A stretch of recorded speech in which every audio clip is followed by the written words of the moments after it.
To look at the boundaries between public policy and publicly funded religious educational institutions. We're going to look at two stories. Coming up later, we're going to talk about St. Paul's University, which recently told its Students Association to stop giving out condoms from its offices. But first, we'll look at the issue of the anti-bullying legislation that's making its way through the Ontario legislature.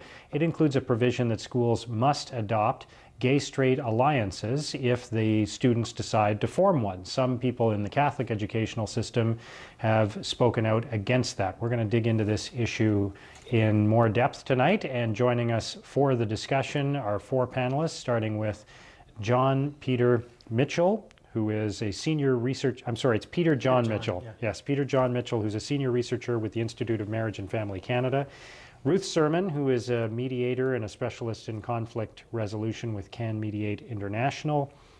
Don Hutchinson, who's with the Evangelical Fellowship of Canada. And Jeremy Dias, who is the founder of Jer's Vision. Welcome to all of you. Thanks for having us. Thanks, Marks. And who wants to go first here? Jeremy, you've been involved in this issue a lot. You've given workshops in schools. You've talked about, and you've been on our show before to talk about bullying in schools, and specifically bullying around sexual orientation. Should a school have to adopt a gay-straight alliance, whether they might want to or not? Well, I think what's really important is, the question where I should be asking is, what should we be allowing kids to do? And if students want to organize a club that addresses bullying in schools, I think we should support their initiatives. I don't think we should ever turn down student initiatives, and that's what we're really talking about here. When it comes to homophobia and transphobia in schools, it makes up 80% of the forms of bullying that we're seeing in schools today in Canada. And I think this is a serious issue that we either need to decide that we're going to address or not. And I think students across Canada want to address it. And especially in Ontario, we're seeing an entire piece of legislation that's saying, teachers and administrators aren't supporting students. So the ministry has to step in and do something to support those students. We're not talking about kids forming clubs that they just want to hang out in. We're talking about kids who want to feel safe, who want to not have to consider suicide as an option. We're talking about kids who are really marginalized here. And we're talking about people's lives. And, if this initiative helps save one life, it's the right thing to do. Do you understand the perspective, though, that in a Catholic church where the Catholic teachings are that homosexuality is wrong, that having a gay-straight alliance to some people might seem to be condoning that behavior? I can see the argument, but, there's a huge fallacy in that. Like, I'm Catholic myself. I go to church every Sunday. And I don't believe that that's what, Christ is trying to teach. He's trying to teach love and respect. And if you've ever been to a Gay Straight Alliance meeting, if you've ever worked with queer students who are trying to make their school safer, that's what they're trying to do. I think there's something really actually Christian in, Gay Straight Alliances and diversity clubs and anti-bullying clubs. I mean, this isn't football team. This isn't chess club. This isn't anime. This is students trying to make their school a safer, better place for everyone. I think it's what Jesus would do. Don, what do you think about that? I think Jesus would call upon us, and so we've called upon others, to ensure that the school's a safe place for every child. We also think that it's vitally important that each school community be able to assess what their particular needs are, rather than having something legislated by Queen's Park or the legislature in any other province that says these are the types of clubs that you must establish. The students, parents, we have parent councils, the administrators, the teachers, they're in a relationship in a community that also includes churches and synagogues and businesses, and there's opportunities for the church community to determine what's needed there, and to do so respectfully.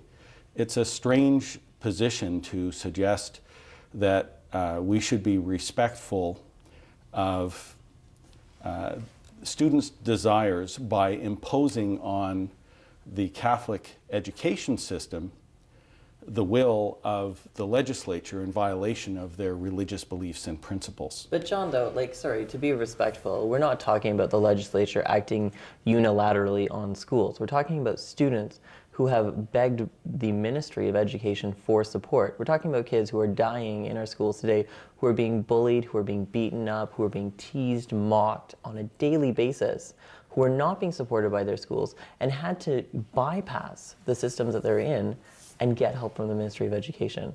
And now the ministry is supporting those students. This is not some legislation coming out of nowhere. This is being crafted for years now. And this has been talked about and consulted and dialogued for years. And we already legislate a lot of stuff in schools. We legislate curriculums, we legislate mandatory physical fitness, we legislate healthy eating. So why can't we legislate supporting students' initiative in schools? We're not legislating what's happening in those clubs. We're not legislating how those clubs dialogue with those schools. We're allowing those school communities to have those decisions and make those dialogue decisions on their own. What we're saying is that if students want to start a club that addresses bullying, they should be supported in doing so and not blocked by schools, which is happening today.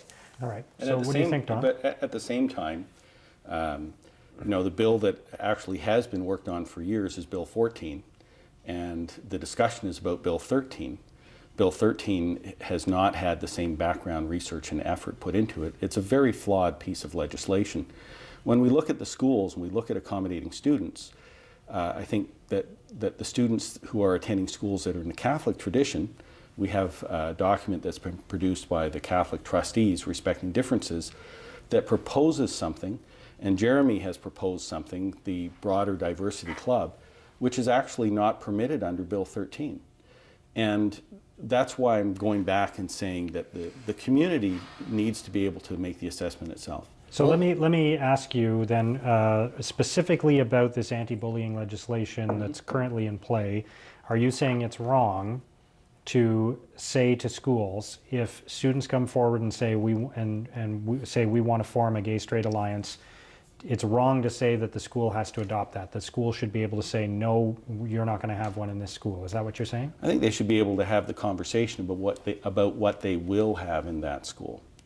So if the school decides they don't want a gay-straight alliance, they should be able to say no to it. Is that what you're saying? I think they should be able to have the conversation internally.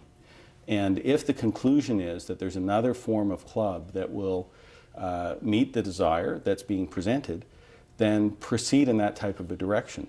When I was in high school, I played chess, and we had a chess club. There was a small group of us that desperately wanted to have a chess club and to maintain it. But there was another group of students that played war games, and they couldn't find a teacher sponsor, and we became the Chess and War Games Club. Not because we wanted to, but because after conversation, there was a realization that there was a place for both groups of students to share a student supervisor. In this instance, it may well be that students come and say, look, we have a particular concern. There may be a group of students that have a similar and related concern and an alternative solution. Certainly the But bottom line, if the school decides we don't want a gay-straight alliance in our school, you're saying they should be able to do something else instead, or do nothing if they choose to do that at the school level? I think they should, yes. Okay. Well, first off, Don, I just want to make sure we get the other panelists into the discussion. Sure. The too. other point that I do want to make is we released just this past Monday a report looking at the surveys and the studies in regard to bullying in schools in Canada, and the number, Jeremy, with respect that you quoted as far as bullying is extremely out of line. It's not even in line with the study done by AGAL or the McCreary study in British Columbia that was also looking particularly at the gay and lesbian community. Okay, well, let's come back to that in terms of how much bullying is about sexual orientation. We'll come back to that. But Ruth, what are your thoughts? It's an interesting piece, because part of what we're talking about here is who makes decisions for who, and how do we get what we need into our schools. And I think the reality is that when we're talking about supporting kids who are struggling, it's a little different than a chess club, it's a little different than a math club. We're talking about kids who aren't necessarily even aware of the kinds of help and support that they need. They know they're having a hard time. They don't necessarily know what's out there. They don't necessarily even know what to ask for. And as schools and parents, we have an obligation to provide an environment that is safe for our children. And so I would be concerned if a school was going to make a decision, like the administration of a school was going to make a decision, yay or nay, you can have the support group that you need, or you can't, because I either perhaps even personally disagree or agree, and leave somebody out on a limb without the support that they require. Okay. So in that sense, I think it's really, really critical that we take a really solid look at the implications of making those decisions, because kids are dying. All right. Peter, John, what do you think? I'd like to see parents kind of brought into the process perhaps a little bit more, and really see parents as the primary educators and responsible for educating their children at home, but also that certainly has a role when it comes to formal education as well, and involving parents in that aspect as well. And so I would have liked to see probably more consultation with parents, and see parents involved in the solution as well, and a community kind of focused solution. I think the jury is still a little bit out on anti-bullying legislation. It's since the Columbine incident in the U.S., I've seen a proliferation of anti-bullying legislation across the states. I think it's something like 46 or 48 states have it, and it still remains a huge problem in the U.S., as we know. So I still have questions whether this is going to be effective to actually address the issue as a whole, and perhaps time will tell. I don't know. Bottom line, though, if a school says we don't want a gay-straight alliance in our school, should they be able to say no to it, or, as the legislation is proposing, should they be forced to have that alliance if the students want one? I think in the case of Catholic schools, it probably is problematic to force that. I do see the benefit in having a diversity club. I think, unfortunately, that has come to dominate the discussion around this bill. I think that's unfortunate, because there's so many other things in the bill that could be discussed. And but it is part of a wider issue about where the boundaries are in terms of public policy and publicly paid for religious education, which is what the Catholic schools are in Ontario. They're the publicly funded system that has a religious component to it. yeah, and I would agree with that as well. Certainly, because of the public funding, that is an issue. So, I mean, you could have different options. You could leave it as is. You could have the system as it is. You could propose a system in which the money follows the student, or you could move towards a secularized one system, one secularized system. But I think we have to remember that secularization involves all religions and all people of faith. So I think to whatever system we choose, whether we would even to remove funding from Catholic schools, I think we would still be confronting these issues, maybe not on gay-straight alliances, but on similar issues in terms of pluralism within our school. So I think it's still an issue and still a tension that we'll have to wrestle with. And let's remember, when we talk about the publicly funded separate schools, that the funds are collected publicly, but it's by declaration of the parents as to how the distribution takes place. So I'm not declared as a Catholic or a separate school supporter, so my education taxes go towards the public school system, not to the separate Catholic school system, and those who declare their taxes are going to that education system. Right, so it's funded from the government, but it's funded from the individuals who choose to support that particular system. In other words, that's what you're saying. Yeah, all government funding ultimately comes from the taxpayers, and in this case, for constitutional reasons, there's a taxpayer elective as to which system they prefer to fund. Sure. Jeremy, maybe you can talk for a moment about what a gay-straight alliance is and how that might be different from a diversity club. Well, I mean, a gay-straight alliance is a club of students who are LGBTQ, so lesbian, gay, bisexual, transgender, queer, questioning, or even straight, who are collecting to either meet for social reasons, get to know each other, create a safer space in their school, or to make a difference in their school, so do education or awareness raising around bullying. I'm really disappointed by some naysayers who have been sort of criticizing gay-straight alliances, calling them sex clubs, which is totally inappropriate and totally untrue. And these clubs have been really involved in consulting with parents and teachers and the ministry to create Bill 13. It's been a long time coming. It's been developed over a number of years. And this anti-bullying legislation is what these kids want. So what's a diversity club then? What's the difference? The diversity club looks at diversity issues. Most diversity clubs focus on racial issues, sometimes religious and ethnocultural issues. You know, we're starting to see some diversity clubs in Catholic schools trying to include LGBTQ topics, but a lot of schools are denying students the right to talk about these topics. And I think that's really where the legislation needs to come in to support students. You know, queer students in all schools, you know, both Catholic and separate and public, are finding that they're not able to talk about gay and lesbian issues, are being silenced on these issues. And that's what creates a system of homophobia. That's what's creating death in our schools. That's what's creating teen suicide. You know, and there's a huge problem with this. Okay, we're going to take a quick break. We'll come back with more on this topic when we return on Talk Ottawa. We'll be right back. Is there a topic or guest you'd like to see? Either way, you're stepping on somebody's toes, right? And just got to follow whatever the rules are, whatever the law is. Well, I think that basically people who are gay are born gay. It's a choice. It's not a big deal. I think Catholics, especially the right wing, tends to over-moralize a lot. And I really think that interference in people's constitutional rights by a school should not be allowed. I don't see why not. I mean, it's still the same sort of feeling behind it, I guess, eh? So, yeah, why not? I mean, All right, that's what some of our viewers thought about this topic. So let's continue the discussion.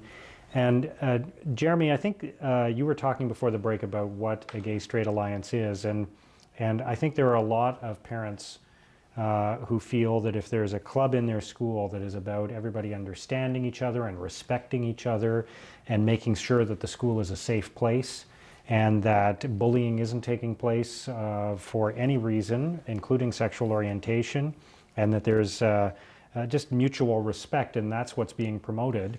I don't think too many parents would be opposed to that in any school. But if the gay-straight alliance is also about what some people would describe as promoting the gay lifestyle, that's how some people would term it, then a lot of parents, particularly within the Catholic school, might object to that. Is there a gray area here with some of the gay-straight alliances, or are they clearly doing one thing as opposed to the other? You know, it's really funny. When I first came out a few years ago, I was told by a bunch of people that, oh, you know, you were recruited or people promoted it. And there's no promotion in the gay community. We're not recruiting. We're not Christian missionaries, you know. We're not trying to convert people. We're just trying to create safer spaces in our schools. And the reality is that, you know, diversity clubs and anti-bullying clubs in separate schools don't go far enough. You know, they're shutting down dialogues around anti-homophobia and anti-transphobia, and kids are dying as a result of it. You know, Bill 13 has been crafted by experts and researchers and youth and politicians and parents and teachers and administrators for years now, both in Catholic and public schools. And it's a fantastic piece of legislation. You know, it's really disappointing that the other side is sort of lying about how Bill 14 is you know, been worked on for years, or how Bill 14 is encompassing of all these values, and it's not. You know, what we really need to do and what we really need in schools, and what youth are saying especially, is they need support when it comes to anti-homophobia and anti-transphobia. And I would love to see adult leaders, you know, get involved on this issue, educate themselves, educate each other. That's really what a gay-straight alliance does. But is there a fundamental conflict between the purpose of a gay-straight alliance and the teachings of the Catholic Church, where on a basic level, the Catholic Church is saying you're not supposed to be gay, and a gay-straight alliance is saying it's okay to be gay? You know, I mean, the Catholic faith comes from the fundamental basis, you know, hate the sin, don't hate the sinner. And I think, you know, Catholic or gay-straight alliances in Catholic schools are saying the same message. They're just wanting to have an open dialogue on, you know, what is homophobic and transphobic bullying? How does it happen at our school? How can we address it? You know, like, we should be allowed to talk about the fact that 42 years ago in Canada, it was illegal to be gay in our country. And over the last 42 years, we've gone to gain human rights. You know, these are the dialogues that are shut out of our history classes, our geography classes.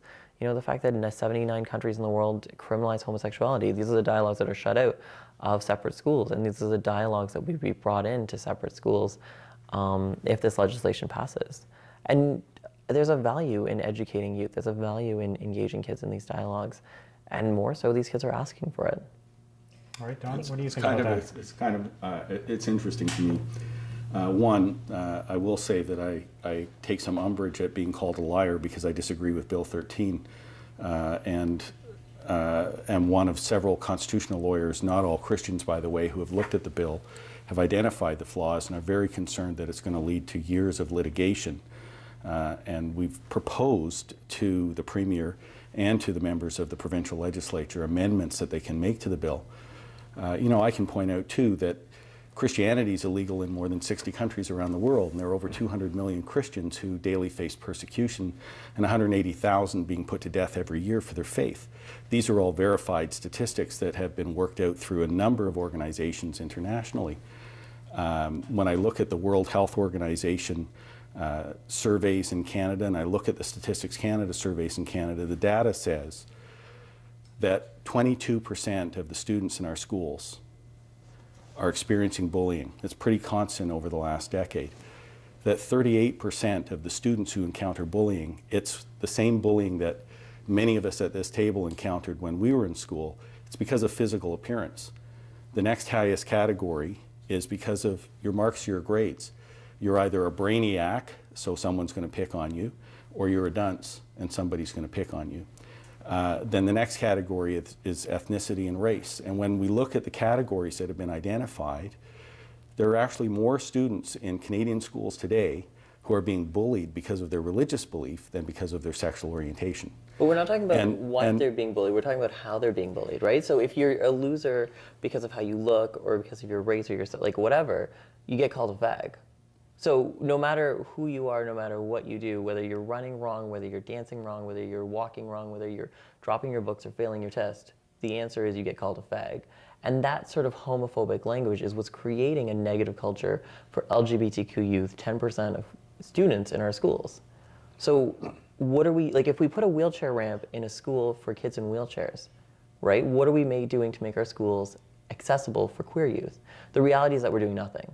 Well, no, the reality is not that we're no, doing we nothing. are. Because your organization itself, you've noted, goes into several schools and talks about these diversity issues. I think, and there are other groups that are doing the same type point. of thing. But I think you're missing the point, right? I mean, I think there are so many schools out there that are shutting out these dialogues, that are preventing students who want to make their school a safer and better place from doing something. And as a result, those schools are leading those students to death. I agree with opening up the dialogue. I think the dialogue needs to be held.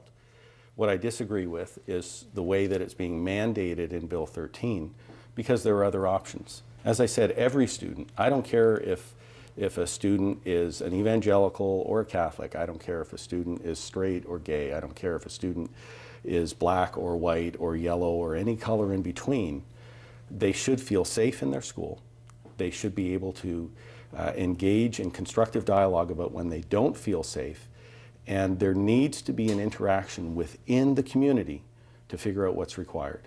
Yeah, there are schools where there are children who are attending whose parents are alcoholics, and there are schools I'm quite certain that would decline having an Al-Anon chapter in the school, and there might be one in the community. And I think we can access community resources, we can build opportunities, and make a space in the school for the dialogue, because diversity. If we really, truly wish to respect diversity, then what we have to do is be inclusive about that and be accommodating of those who are different than us to find the ways to work that out. So and what the would Catholic be the school reason, in particular. what would be the reason that somebody would say, we don't want a gay-straight alliance in our school? If we say to a school, you have the choice about doing that or not, what would be the reason they wouldn't do it? Well, you know, it's kind of awkward because I'm not Catholic, so to speak, on behalf of the Catholic community in particular, where the objections have been raised. They've indicated a willingness, certainly the trustees issued a report that talks about respecting differences through diversity clubs and opportunities, with a specific objection to having a gay-straight alliance enforced upon them through legislation to enact in the school. I would really encourage that you invite, I know you have invited for today and they weren't able to make it, but I would encourage you to invite Catholic educators to engage in that conversation so that they can speak from their faith perspective. Because in the same way that it's entirely appropriate that I would respect Jeremy and Jeremy would respect me, and we sit at this table and we have a dialogue and neither of us puts our hands around the other's necks to try and end the discussion early, we need to respect the faith perspective of the Catholic Church and the constitutional right that has been granted to them to operate the separate school system that is functioning. and the fact that they have expressed through their trustees that there's an openness to dialogue, but they're not prepared to accept something that's forced upon them. All right, Ruth, you've been trying to get in here. There's a couple of things that come up as I'm listening, and I think sometimes as adults in particular, we get caught in what I would call the tyranny of the word or but. So we have to have this or that. We can do this, but we can't do that. And it tends to shut down our capacity to creatively find ways to solve problems.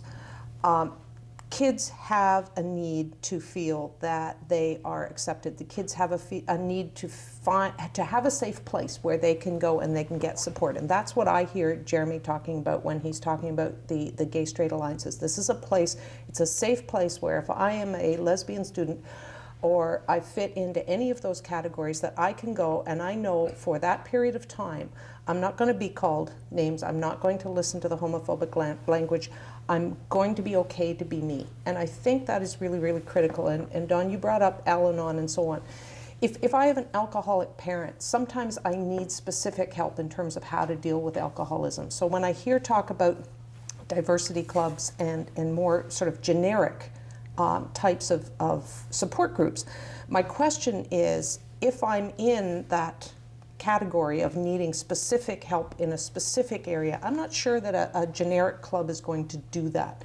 How we get them, what we end up with, I mean, there's lots and lots of rooms there for different ways of approaching it, but compliance and our willingness as adults to go along with things is another piece, because when you look at the compliance continuum, when something comes in that we feel needs to be done, there are those who are completely non-compliant. No matter what you say, they are not going to do it. They don't believe it, they're not going to buy into it, and the only way you can get anything is legislation, where they will comply to the point that they absolutely have to be in safe from the letter of the law coming down to haunt them, and frequently that's related to whether or not they're going to end up having to pay damages if they don't.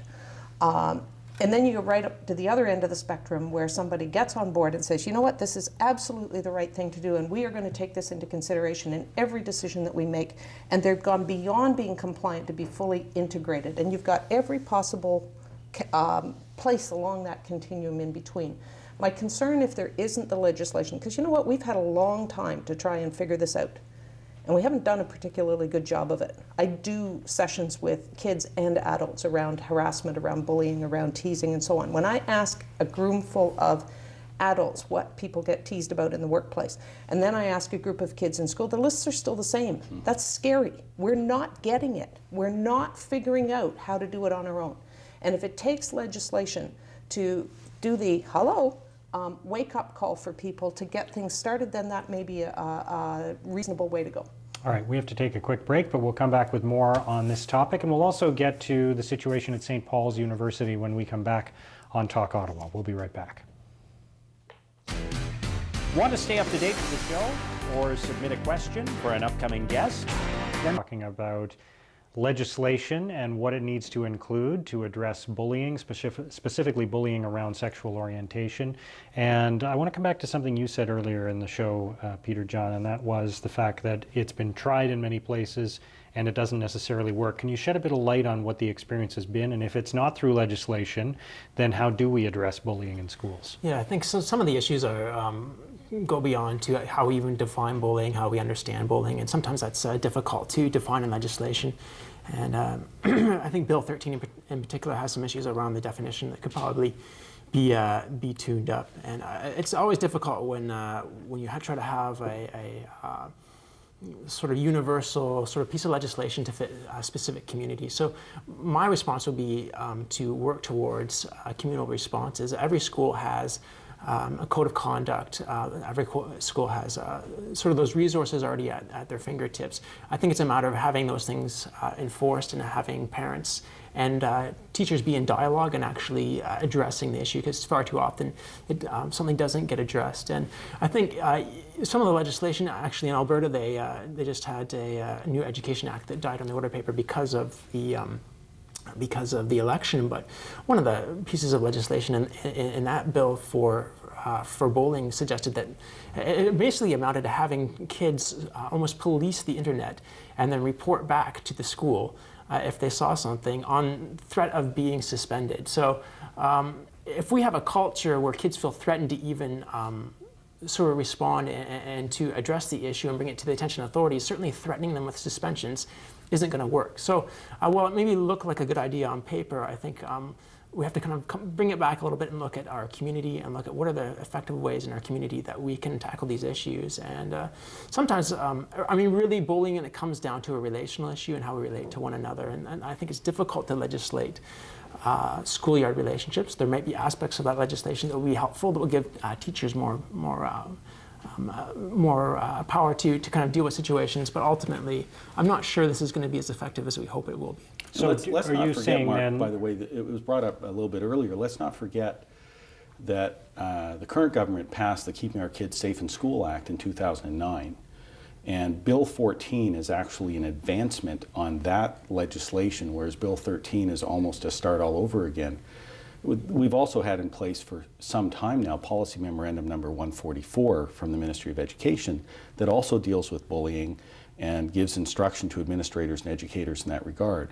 So it's not that the issue hasn't been dealt with, it's not that the issue hasn't been considered, it's that at this point in time the issue is very prominent, and it's fairly clear that the legislative and policy initiatives already taken have not been sufficient to address the problem. But that's So not are you- entirely true, because what you're saying is that we've addressed bullying. We haven't really addressed homophobic and transphobic violence in schools. And that's what's missing from previous legislations. That's what's missing from the dialogue.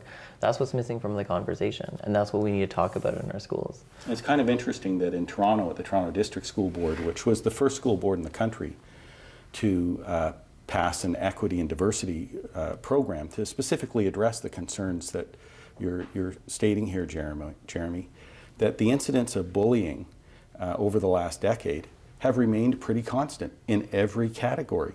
And that, again, is in the paper that we released on Monday. It reflects that. And so the concern is that there's something deeper at the root that has to do with character issues. I think you're that isn't mistaken on that addressed report simply by about. I think policies. you're very mistaken on that report by the Toronto District School Board. In the last 10 years, we've seen the creation of the Triangle program to create a safe space for LGBTQ students. It's prevented a number of suicides. It's actually made huge waves across the country and been a model for the rest of the country. So I think you're a little bit mistaken in your sort of. I'm just saying it in hasn't your- decreased the level of bullying that's being reported by So the let students. me I ask think you you're this, Jeremy, misinterpreting the statistics, actually. Let me ask but- you this. Can you stop bullying, and specifically bullying around sexual orientation, through legislation? Is that what's going to stop it? You know what's going to stop bullying is students being able to dialogue about the things they want to dialogue about. Students being able to educate and gain information about the things they want to educate and gain information about in schools, places of learning. I think if we want to talk about gay and lesbian issues in schools, we should be allowed to. And teachers and administrators should not be shutting down these dialogues, which they are. And that's the problem here. And I fundamentally believe that Bill 13 will open up that dialogue, will support students, will support teachers. We're working with teachers in Catholic schools right now who are afraid of losing their jobs if they mention the word gay in a classroom when relating to curriculum. That is the culture of the schools that we have across our communities in Ontario, and I think we have to address that. Okay. So, Peter John, are you saying that if legislation doesn't work, is legislation in a lot of cases being introduced as a political response to something, to say, look, something's happened, bullying has become very high profile, there have been, for example, some recent suicides that have generated a lot of attention and response, so it's government feeling like it has to do something, but it might not be doing the right thing, it might not be doing enough? I think that even the fact that we had two parties introduce two pieces of legislation dealing with anti-bullying on the same day is probably a bit of a tip-off that, yes, I think politicians want to look like, they're generally concerned about the issue and want to look like they're responding to it. So I think that's part of that. And I think even this aspect of gay-straight alliances and respecting differences has become politicized in some respect. Long before this legislation was introduced and talked about, we had the introduction of equity and inclusive education strategy, and in there it was recommended to schools that they have gay-straight alliances, and that's actually sort of where this bubbled up to the surface. This issue surfaced with one of the Catholic boards saying that they weren't going to go ahead with the group. And it eventually came back to the Premier's office, and they're quoted in the paper as saying, we expect the strategy to be followed, but they didn't give any instruction beyond that. And it really wasn't until this bill was introduced and it was being mandated and legislated, but there was a little gap left to say that we want these clubs, but you don't have to call them this. And so, to me, it's become like a little bit of a game. And now that we've got into it, I don't think we're actually having this kind of dialogue at the political level about these groups. I think it's parties are taking hard lines, and so we're not really actually having the dialogue about, well, what is the purpose of these groups, the kind of thing that we're doing today. So Jeremy, let me read you a quote from Mark Mullen, who is the chair of the Ottawa Catholic School Board, and get your reaction to that. He says, there is a place in each of our Catholic schools for clubs that share similar objectives to most gay-straight alliances. We do not want to see outside interest groups involving our students in activism or advocacy, where a more inclusive group or club in the school could achieve the goals of acceptance and celebration of the rich diversity of our students. You know, we work in Catholic schools in Ottawa, and we have great relationships with them, and it's been fantastic. I think, you know, that statement really affirms that, you know, gay-straight alliances and diversity clubs and supporting student initiatives especially are what we need in our schools. And I think that's what he's speaking to. You know, we can have the semantics game over what we want to call it, but we have to open up the dialogue. And what he's saying in that is that, you know what, if our students want to do this, if they want to make this happen, let's do that. So when you do a presentation in a Catholic school, what is it that you're saying? It's the same things we say in public schools. We answer the same questions. You know, we talk about, you know, what does it mean to be gay? Who are gay people? You know, what is homophobic and transphobic bullying? Where does this culture of bullying come from? And then, of course, how can we as a school community address it? And then after the talks, we start clubs, we start initiatives, we start dialogues, and youth start initiatives. And our organization takes a step back and we support those initiatives. You know, in schools across Ottawa, they run, you know, educational events and raising awareness events, and upcoming on April 11th is the International Day of Pink, and we have about 9 million people across the world registered. I mean, this is something that youth are really passionate about. I'm not sure why adults are so passionate about stopping youth and why Bill 14 is even on the table. You know, it's well known that Bill 13 is really making a difference. It's been crafted and supported and designed by communities. And what's wrong with Bill 14? Bill 14 doesn't go far enough. You know, I mean, if we're not going to include the word LGBTQ, if we're not going to talk about homophobic and transphobic bullying in an anti-bullying legislation, we're not doing our job properly. It's a lazy, terrible piece of legislation that's poorly crafted for political reasons, just like Peter John just said. I mean, it's a reaction to stuff going on in the community. You know, it's shameful to see politicians in our community appropriating the stories of queer youth who are dying, you know, sobbing in Parliament and saying, this is a piece of legislation I passionately support, but I don't support gay-straight alliances. When those students who have died wanted gay-straight alliances, that's shameful. And I think politicians in Ottawa need to take accountability and need to apologize for what they've done. Apologize for lying to, you know, Ontarians about the experiences of youth. You know, politicians supporting Bill 14 haven't spoken to youth in Ottawa, haven't dialogued with LGBTQ clubs, even though they've been invited to. And I think it's really unfortunate when you put a piece of legislation, you don't talk to the kids in your community, in your schools, and you go up in the legislature and you lie about it. And I think that's really disgraceful. So when you say that people are lying about it, those are strong words. What specifically are they lying about? You know, politicians behind Bill 14 have said that they've met with student groups, that they've met with gay-straight alliances, and they really haven't. They haven't met with the LGBTQ community at all. They haven't worked with us at all. They haven't met with LGBTQ youth, and that's really the problem here. We have a community, the queer community, in schools, 10% of students saying, we are suffering. We are dying, we are being victimized, we're being harassed on a daily basis, we're being bullied, and we need help. That's what's come out of these suicides. And passionate Ottawans feel this, care about this. I mean, the support for the No More Bullies campaign, the support for initiatives like Jared's Vision and YSB and CHEO have been outstanding. However, politicians have sort of sidestepped the anti-homophobia and gone straight to the bullying and said, oh, well, you know, we're going to go with this because that'll appeal to our base. And I think that's really unfortunate. Politicians have said that they've met with youth. They haven't. Politicians have said that this is inclusive to the LGBTQ community, and that's not true. This is an opportunity for the first time ever in our province to address homophobic and transphobic bullying in schools. And I think if you're supporting Bill 14, you're on the wrong side of history, because, either we win it this year, or we win it in 4 years, or we win it soon, but it's going to happen. It has to happen, because kids are going to keep on dying. All right, we're going to take a quick break, and we'll come back and talk about this and more when we return on Talk Ottawa. We'll be right back. Do you have a...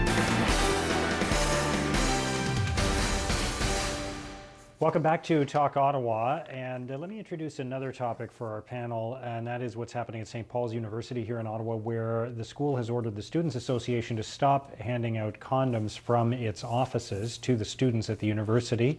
And again, this is an issue of where the boundaries are between public policy and religious education. So let's get some quick reaction from everybody on that.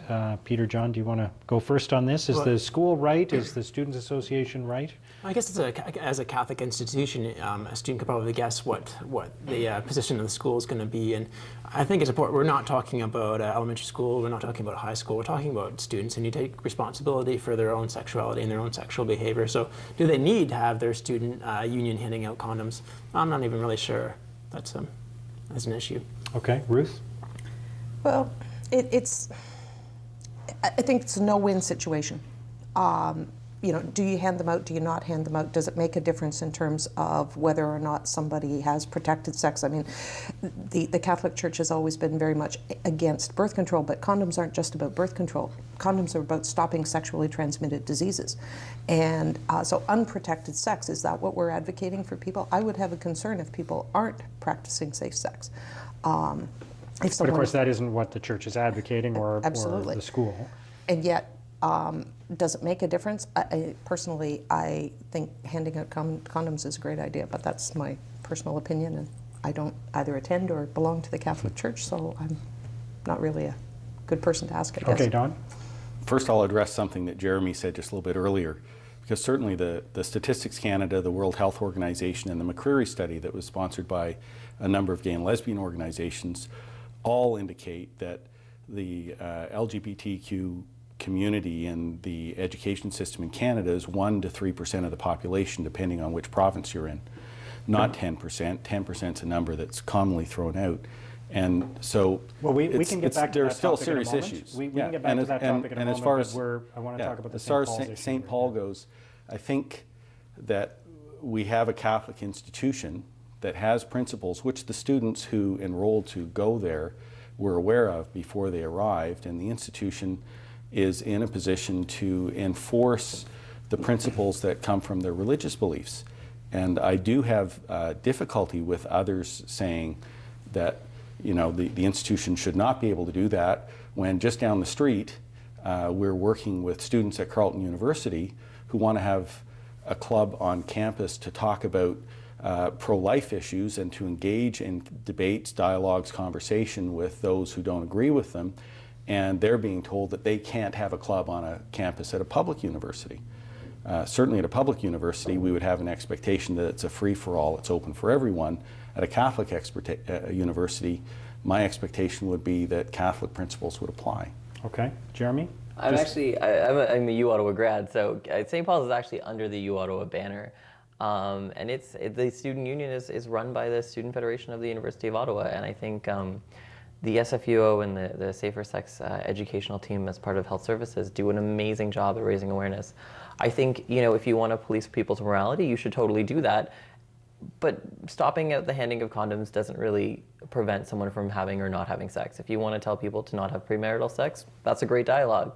But for those who are, and a number of U Ottawa students attend St. Paul's because it's a free building and it's open and it's accessible. I think if they're students and maybe they're not part of St. Paul's University using the space, they should be allowed to have access to the resources that they need to or that they expect. Tuition's expensive, condoms are expensive, access to safer sex information is almost non-existent in curriculums across Canada, which is part of the problem and part of the rise in STI and STVVI transmissions of sexually transmitted infections across Canada. And so we need to go back to basics for some people. You know, for some people, going to university is a huge experience, and they make mistakes. You know, do we let them make mistakes in a safer environment or less safer environment? That's the choice we have to make. But isn't there, again, this conflict because it's not consistent with the teachings of the church, which is involved in the university? I mean, not at all. I mean, St. Paul's is a building, you know. Part of the school houses some religious faculties, but there's also the Faculty of Social Justice that's there. There's a lot of NGOs that are based out of there. There's a lot of students who use this space as part of, you know, the Faculty of Arts or Social Sciences that are mainstream programs, that part of the mainstream part of the university. And that's what the Student Federation is doing. I think this is a ridiculous issue. I can't believe anyone's making a big deal out of this. So, right. It's too bad. So let's come back to the stats you were talking about, because my reaction to that when you're disputing the stats about how many people who are bullied because of their sexual orientation and how many people are LGBTQ within a school population. Does it really matter how many of them are? Does it, if there were 10 kids being bullied or 1,000 kids, would it really make a difference? It does. Would we still want to step in and protect them? It does matter, and it doesn't matter. At the point where it doesn't matter is that the school should be a safe place for every student. We should be stepping in to offer that protection, that support for every student. Where it does matter is if we are so distracted by the LGBTQ issue, then what the statistics tell us is that we're actually ignoring about 95% of the students who are being bullied in the education system in Canada right now. And those students deserve our protection just as much as the LGBTQ students do. Yeah, that's why you should support Bill 13. But you know, you're sort of missing the point here. Respectfully, of course. I was up in Nova Scotia, and they had the biggest Black History Month I've ever seen in rural Nova Scotia in Sydney, and there is not one Black kid there. And I thought that was amazing, because they were having a dialogue about racism in a school where you can't be racist. The reality is those kids are going to one day graduate. They're going to go to places where there are Black kids. And they're going to understand those issues. They're going to be aware of those issues, and they're going to engage in those issues. And that's really what the point of this legislation is. So let me ask you another question. You've been talking in the context of saving lives. You've been talking in the context of kids dying because of bullying around sexual orientation. And I accept that that's happening, but I also would ask you the question, is there more to saving those lives than simply trying to address the bullying that's going on in the schools? Is there a message that has to go to the kids that are being bullied, that if they are bullied, they make different choices themselves? Oh, absolutely. I mean, we're talking about a variety of messages here. Traditionally, when it comes to anti-bullying education and support, we're looking at supporting the victim and punishing the bully. What we're looking at finally now is programs like Jared's Vision going into schools and educating the entire student body about what is bullying and how can we as a school community address the culture of bullying in our schools. You know, I just got out of an elementary school before we did this panel, and 300 kids passionately excited about learning about anti-bullying was exciting. You know, some kids asked me, how come I'm brown, but I'm not born in India? And I thought that was a brilliant question, because you know what? Kids don't know. And if they don't understand where gay or my skin color or my religion comes from, they should be entitled and allowed to get the answers they need. It was amazing. My favorite comment of the day was a student came up to me and said, I didn't know gay meant homosexual. I didn't know it meant other people. I just thought it was a bad word. And that's why I used it to make fun of people. And that's what we have in our schools today. And that's what we do to make schools safer. That's what Gay Straight Alliances do to make schools safer. We address the miseducation, the myths, and the challenges. And it's amazing when we give youth the opportunity, teachers the opportunity to address bullying, the choices they make. Ruth? I think one of the things that came up for me, and Don, you made the comment, that we get distracted by the LGBTQ community, then what about the other 95%? I don't see this as an either or. I think when we start a conversation around how do we create a healthy environment for people, that the LGBTQ community and everybody, we gain. We start down a path that says, let's have those conversations. Let's figure out where to do this. Kids are not stupid. They make the transition between them. The piece that I have a little bit of a hard time with is if we're not talking specifically about LGBTQ, because there are some very specific dynamics to that kind of bullying, then it's harder for kids to go that far. Whereas if we start with the LGBTQ stuff, then the regular bullying, the bullying about, you know, whether you have red hair or you bring tuna fish sandwiches for lunch and they smell funny, or, you know, like all of that other stuff, it gets rolled into it and it does get addressed. And my 4 kids have all been through the school system. None of them made it through without waves. I have kids who were the bullies and I have kids who were seriously bullied. And when we're dealing as parents with those kinds of dynamics, you can't water down the message. Because if we water it down, then we're doing a real disservice to our kids, we're doing a disservice to ourselves, and we're doing a disservice to our society. And so I firmly believe there has to be accountability. As an adult, I need to be aware of what messages I'm sending. If I make mean comments to somebody about something totally unrelated, I'm sending a message to my kids that says it's okay to be mean to people. And, you know, so there's a huge piece around taking a look at who we are, how do we deal with things, and what do we need to put in place that has nothing to do with the stats, and it has nothing to do with, you know, one thing or another. It's just saying, you know what, guys, we're not getting this, and we need to find ways of finally taking a handle on this and making a difference. Okay. I don't see it as an either-or issue either. I'm glad to hear that. Either-or issue either. Yeah, Ruth, really that's my objection to Bill 13. I'm not saying throw out Bill 13 and support Bill 14. In fact, what the Evangelical Fellowship of Canada has done is propose amendments to Bill 13 that would make it both more inclusive and constitutionally sound.